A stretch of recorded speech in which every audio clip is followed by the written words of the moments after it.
Assalamualaikum warahmatullahi wabarakatuh. Perkenalkan, nama saya Tesi Sukaisi dengan NIM 2300255 dari Prodi Administrasi Pendidikan. Pada video kali ini saya akan menjelaskan tentang pendidikan non-formal dan informal sebagai bagian dari jalur pendidikan di Indonesia. Yang pertama yaitu ada pengertian pendidikan non-formal dan pengertian pendidikan informal.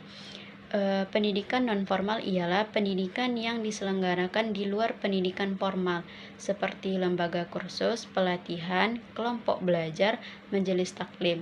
Pendidikan ini dapat berfungsi sebagai pengganti, penambah, ataupun pelengkap pendidikan formal. Contohnya seperti pendidikan masyarakat dan pendidikan orang dewasa.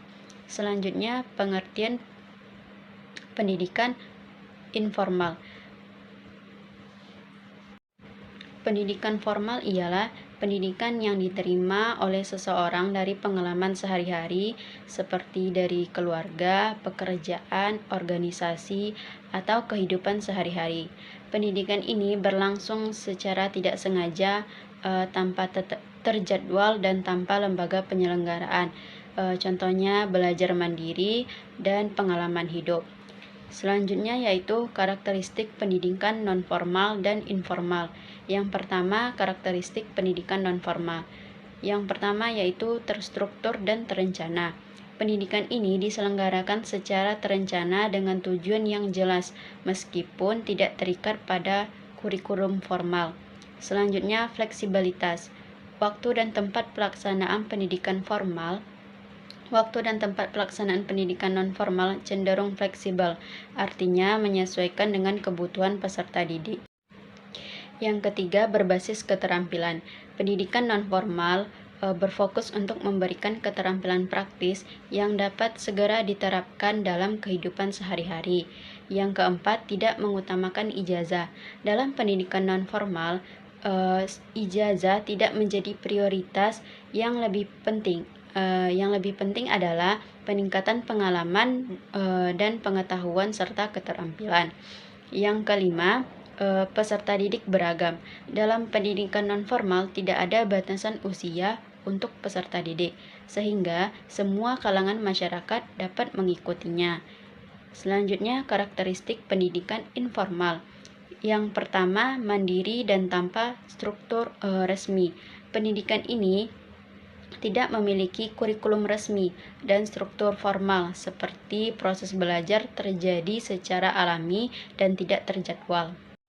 Yang kedua, peran keluarga. Orang tua atau anggota keluarga berperan sebagai pendidik. Pertama, memberikan bimbingan dan nilai-nilai kepada anak-anak mereka. Yang ketiga, tidak ada batasan usia dan waktu. Pendidikan informal berlangsung tanpa batasan waktu dan usia yang memungkinkan pembelajaran terjadi seumur hidup. Yang keempat, fokus pada nilai dan karakter. Tujuan dari pendidikan informal ialah pada pembentukan karakter moral dan etika seseorang. Yang kelima, tanpa ujian atau ijazah. Tidak ada evaluasi seperti ujian, sehingga peserta didik tidak mendapatkan ijazah sebagai hasil dari pendidikan informal. Selanjutnya kita masuk ke peran pendidikan nonformal dan informal. Peran pendidikan nonformal yang pertama, alternatif pendidikan.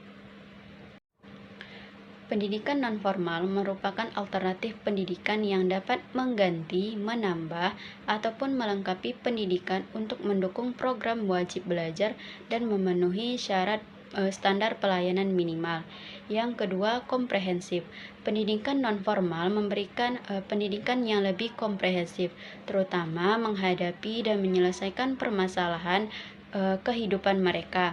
Pendidikan nonformal berfokus pada keterampilan praktis dan peningkatan pengetahuan yang dapat segera diterapkan.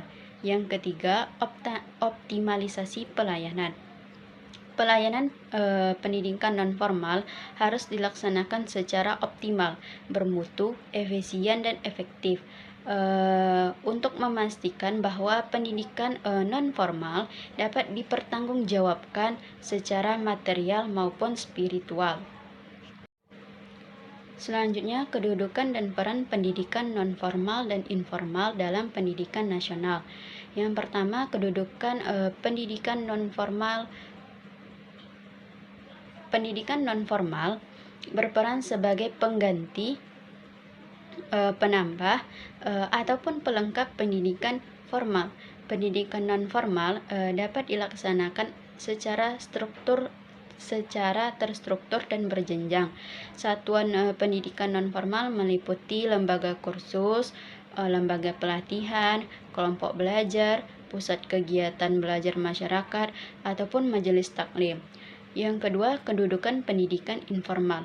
Pendidikan informal memberikan pendidikan yang diterima di seseorang, didasari ataupun tidak didasari dari pengalaman sehari-hari.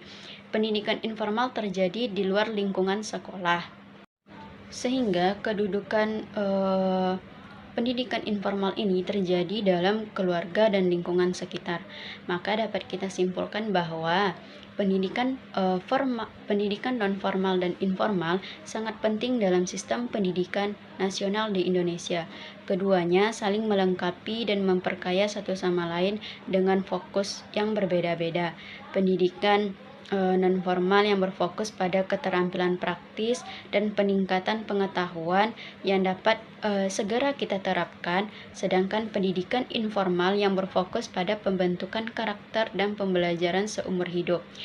Kedua hal tersebut penting untuk mencerdaskan kehidupan bangsa dan meningkatkan kualitas masyarakat Indonesia dalam bidang pengetahuan, pengalaman, dan keterampilan. Baiklah, itulah penjelasan mind mapping dari pendidikan nonformal dan informal sebagai bagian. Baiklah, sekianlah penjelasan mind mapping dari saya tentang pendidikan nonformal dan informal sebagai bagian dari jalur pendidikan nasional di Indonesia. Jika ada kekurangan dan kesalahan, saya mohon maaf. Saya sudahi dengan Assalamualaikum warahmatullahi wabarakatuh.